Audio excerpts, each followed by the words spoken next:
So hello guys, have a good day. So for today's video, meron tayo ditong tanggap Acer laptop. So kanyang model is Aspire ES1432. So check natin to kasi itong laptop na to is nakalock yung kanyang BIOS admin. So unlock natin to kasi gusto kong makita na working ba yung kanyang hard drive o hindi, kasi hindi tayo makapasok sa BIOS, so di natin siya malaman kung working ba yung hard drive. So ito yung tatrabahoin natin, so check muna natin. So power on muna natin to. Yan. So power on muna natin bago natin i-open.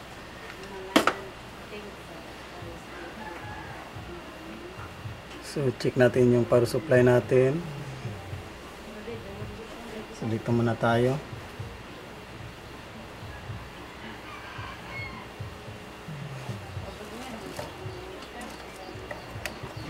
So enable muna natin yung power supply.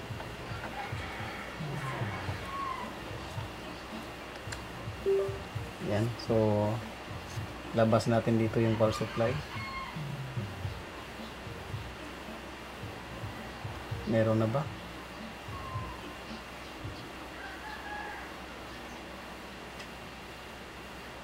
Yun.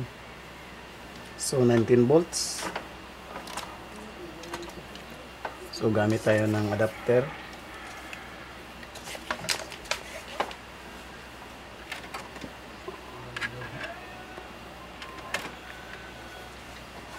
Yung port. Pwede na siguro to. So power on natin.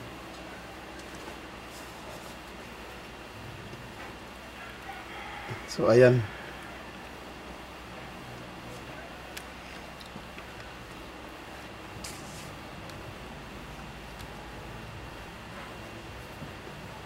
So lumabas na si Acer.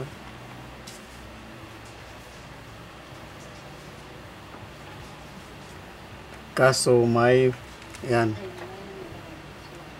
may BIOS password, kita nyo. So kung working man siya o hindi, di natin malaman kasi di tayo makapag-login kasi may password, di nakalimutan na rin ni customer. So ito yung i-unlock natin. Try natin. 1 2 3 4. Ayaw. 000. Ayaw. So wala talaga. So open muna natin to.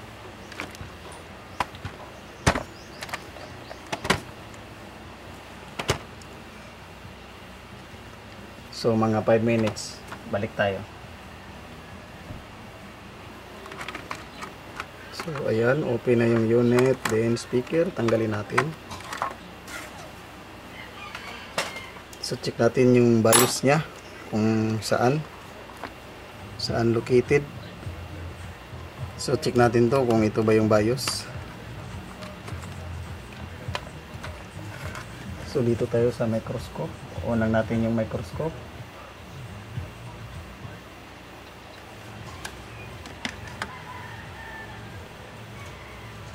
Ayan, lumabas na yung microscope. So check natin kung BIOS ba yan.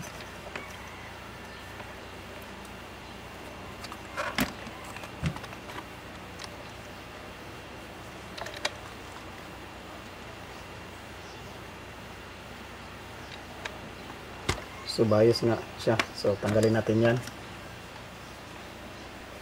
So bago natin tanggalin, lagyan natin ng Kapton tape.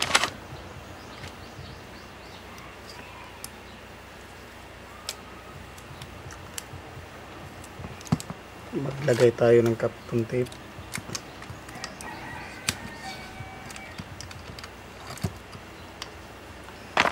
Baka matunaw ito. Yan. So tanggalin natin to. Ito chip na to.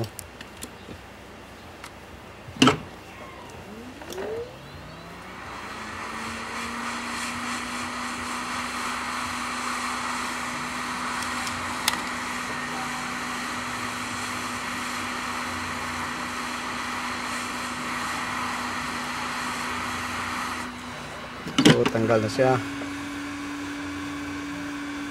So bago natin to i-reprogram, dapat alamin natin yung kanyang motherboard model. So paano natin malaman yung motherboard model? So try natin to kung ito ba yun. So hindi. So try natin ang memory tanggalin. So ito yung model niya. Ito yung model ng motherboard. Yan. So ito yung hahanapan natin ng BIOS model CQF. So yun lang siya, CQF. So ayun, mali yung BIOS na natanggal natin. So dalawang BIOS pala to. So ito yung kanyang SPI BIOS at saka ito yung EC chip BIOS. So yung natanggal natin is EC chip BIOS. So balik muna natin to. Kasi mali siya.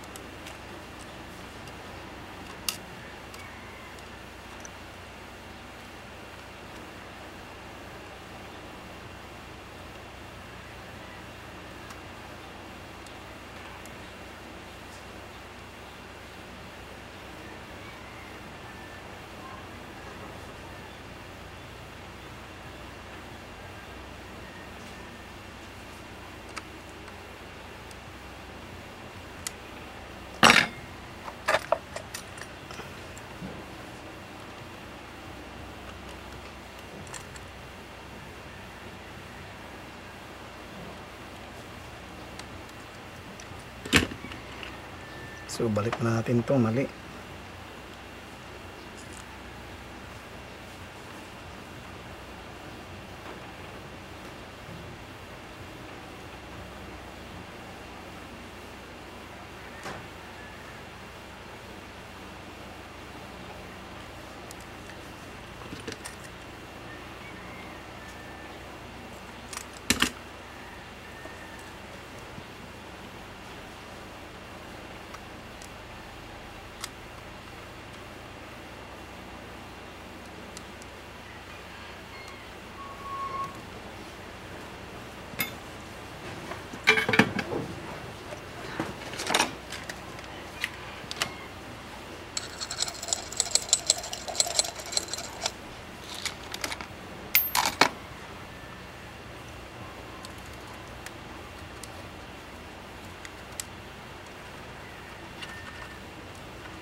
So nandito yung isang BIOS. So dito na side.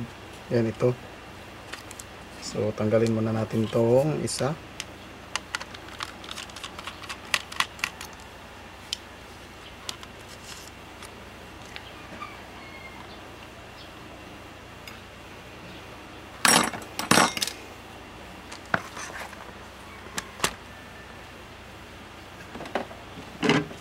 Kasi ito yung ipo-program natin.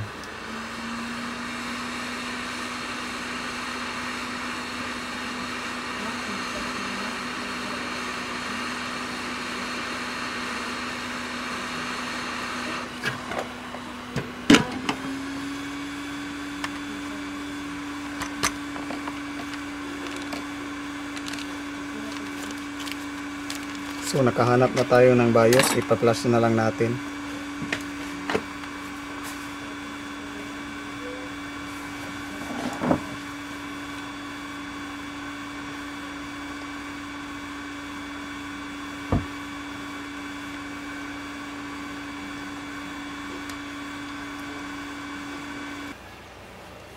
So kunin natin yung pang-program natin. So tabi muna natin to.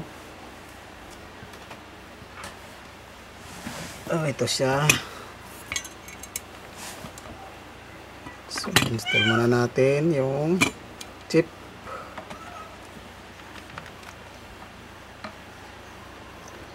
Yun.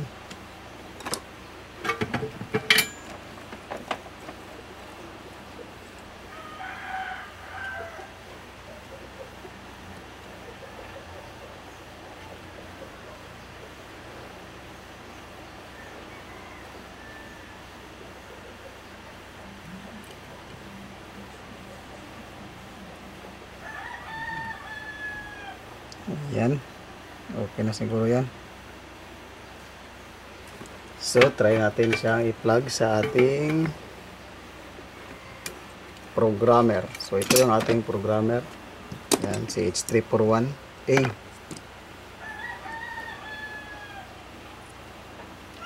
So, ito siya.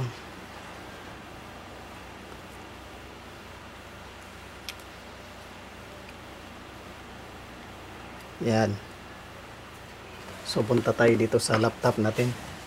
Punta tayo sa laptop. So, dito na tayo sa laptop natin. So, next natin, open natin yung desktop. So, ito yung programmer natin, si H341A.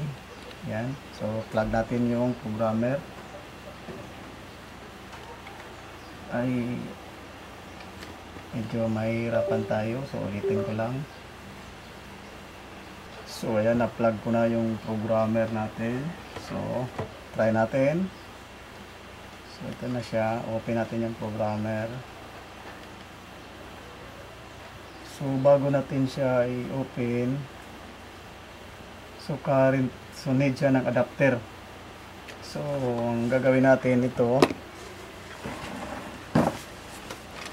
kasi nakalagay dito, yan, required adapter. So, kuha lang tayo ng adapter. Of course, dinidetect niya na, automatic niya dinidetect na need ang adapter. So, ito yung adapter natin na 1.8. So, yan, 1.8 volts adapter. So, ito siya. So, 1, 2, 3, 4. Yan. Then,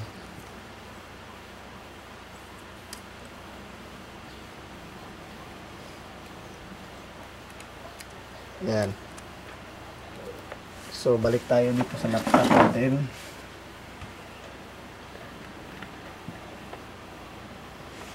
So, try natin i-detect. Hindi nag-response. So, ayan, continue tayo. So, open natin yung programmer. So, namali tayo.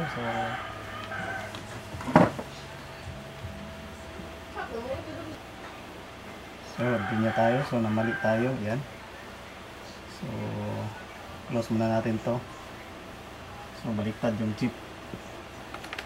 Ayan, inayos na natin. Sa ayos na yan. So, click natin tong detect.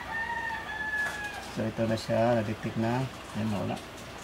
Using natin, dinaipit. Okay. So, ito yung chip natin. So, gagawin natin. So, need siya ng adapter. Talagang adapter. So, kuha tayo adapter. So, ito yung adapter natin. Yan.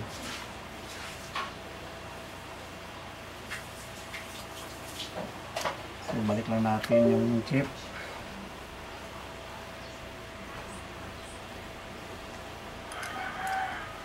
Yun. So, plug natin ulit. Yan, detect. Yun, 1.8 volts. So, ang gawin natin, baback up muna natin to. So, antayin natin yan matapos para maback up natin. So, ayan, malapit na siyang matapos. Yan. So, ito na siya. So, baback up natin siya. So, gagawa lang tayo ng bagong files. So, dito tayo sa ating laptop. Repair. So, brand Acer. Then, gagawa lang tayo dito ng bagong file. So as file is 1-432. Yan. So lagyan natin siya ng WQ25, WQ25, 64FW, 64FW, then orig. So ito yung original orig with admin with password. Yan, so save natin siya. So ngayon naman gagawin natin is open natin yung na-download natin na unlock. So dito sa desktop,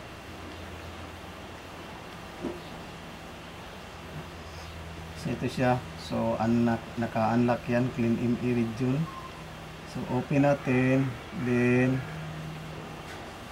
i-write natin sa ating programmer. So unang gagawin niya, mag-i-erase. So after mag-erase, magpo-program. So antayin natin siya mag-erase.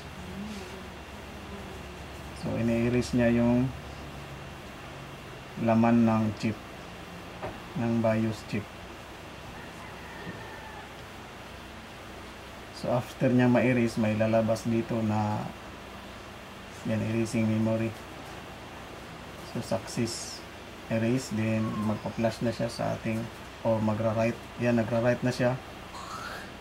So programming memory, kanina nang nabasa nyo, erasing memory. So antayin na lang natin matapos yan. So ayan, success na siya. So gagawin natin, close lang natin to, then lipat natin doon sa laptop. So tanggalin na natin yung programmer. So ito na siya, natanggal na siya. Ayan. So tanggalin muna natin itong chip, then ibalik natin.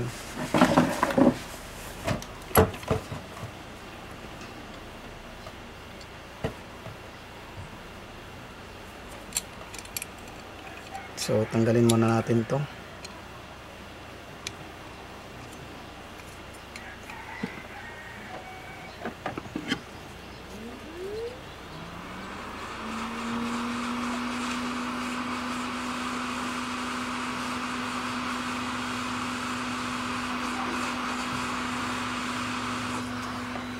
Tanggal na siya. So balik lang natin sa ating laptop.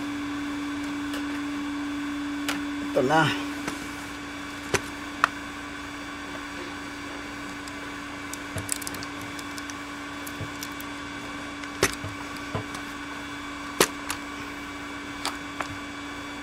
Then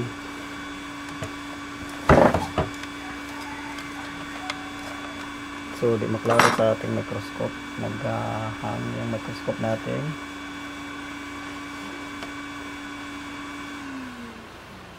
Ayaw man. Ito tayo.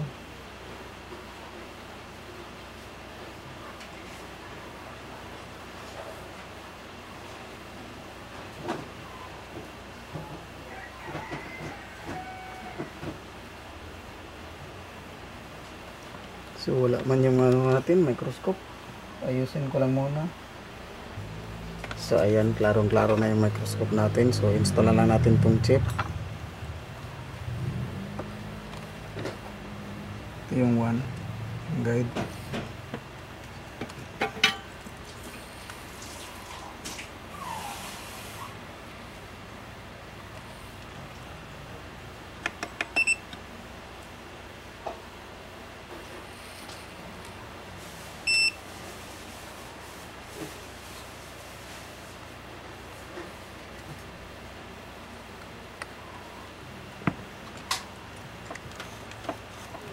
Gamitan na natin ng flux para malinis.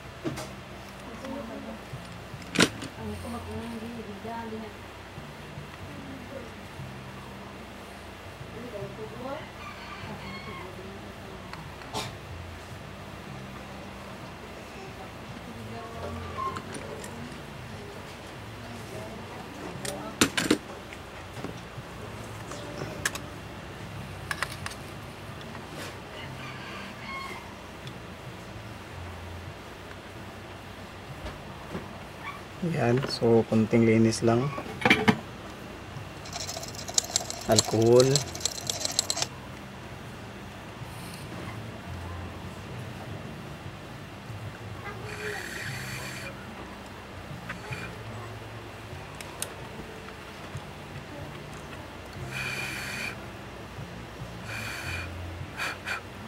Yan.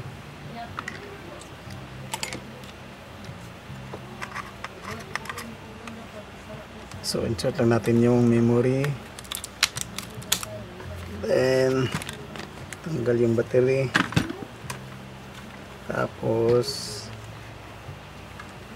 so try natin siyang i-power on. Kung okay na ba siya. Kung na-remove na ba yung password. Yan, power on.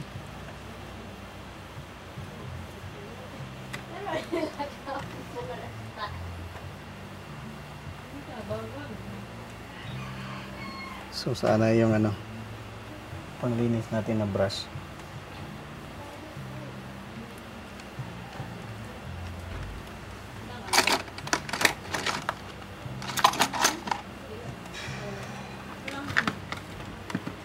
Ayan, lumabas na yung Acer. So no bootable device. So balik.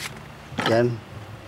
So no bootable device. So ibig sabihin magbo-boot na yan sa operating system na walang password. So check natin.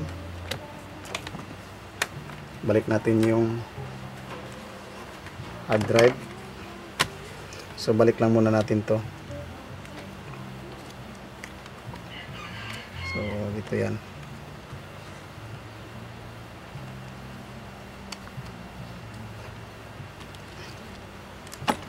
So balik lang muna natin yan.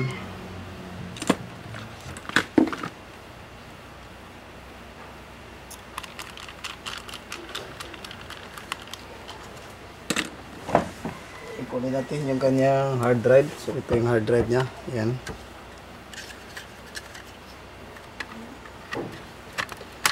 Okay. So plug natin ulit.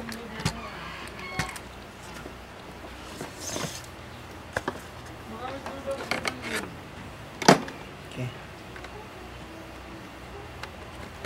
Yun. So try natin i-power on.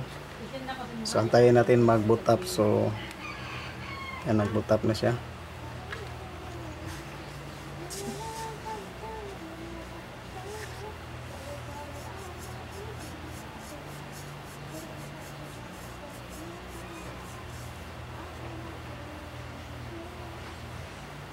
So magre-reset pa yan.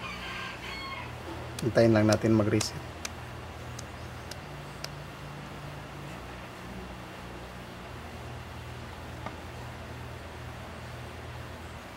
So ayun, nag-reset na. So antayin na natin mag-power on ulit.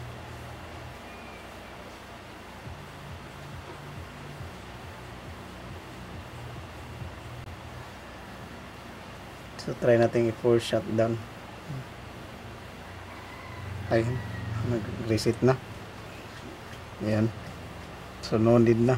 Pag lumabas na yung ano dito, yung circle, ibig sabihin magbo-boot na yan.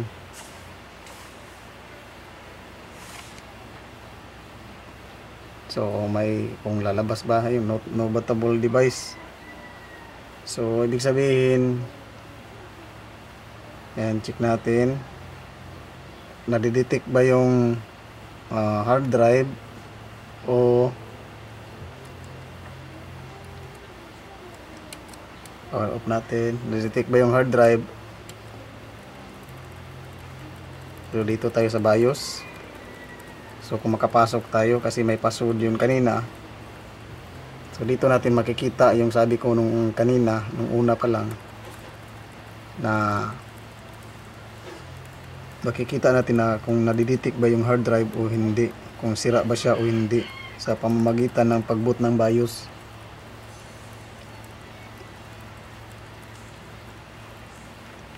So ulitin natin, hindi nagbo-boot.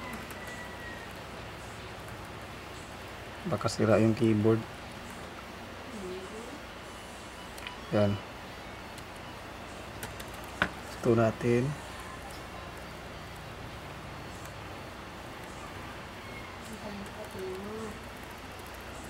Kung ayaw, kuha tayo ng ibang keyboard.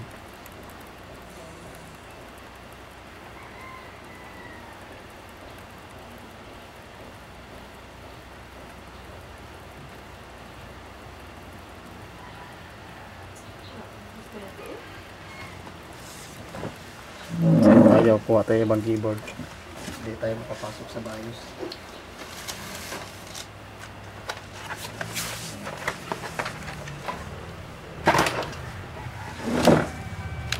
Ay,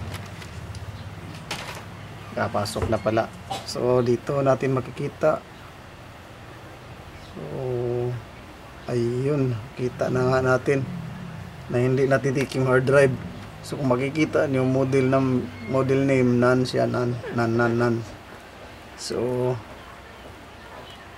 yan. So wala na siyang admin password. Yan, na-delete na natin. So kaso lang, sira talaga yung kanyang hard drive. Yan.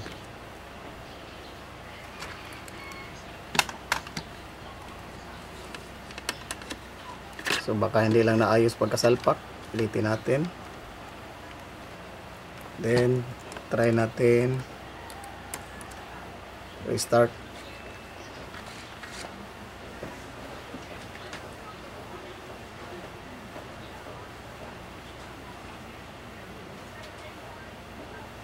So pag lumabas pa rin na no bootable device, ibig sabihin sira talaga yung kanyang hard drive. So at least na-unlock natin yung kanyang BIOS admin. Ma-open na natin yung BIOS sa pamamagitan ng F2 at nakikita na natin na hindi na-detect yung hard drive. So confirm natin na sira yung hard drive. So hanggang dito lang muna tayo. Thank you for watching. Have a good day. Bye.